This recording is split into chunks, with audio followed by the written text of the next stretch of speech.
สบายดีมื้อนี้จะพามาลินตาเต็กบริการใส่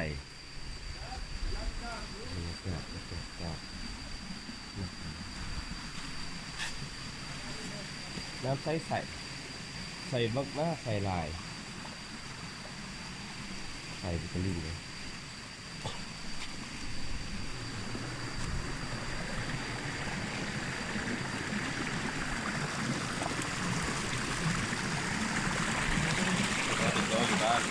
คุณน้องได้บอสดีเย็น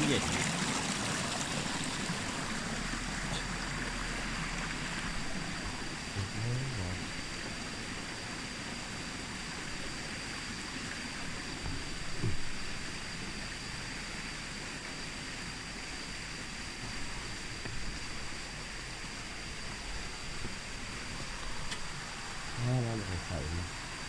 กระดิ่งเลยเกือบตก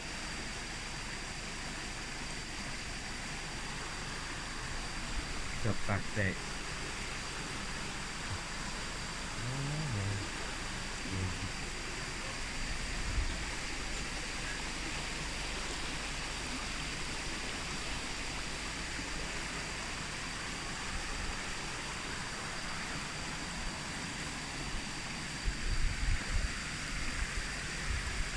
ที่เกือบปากแตก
ใส่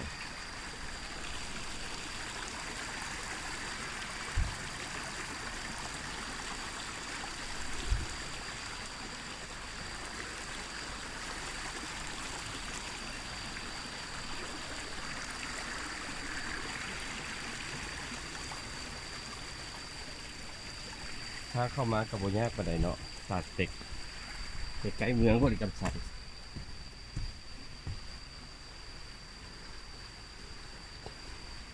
มีตุกในน้ำมีบอลผลิตน้ำ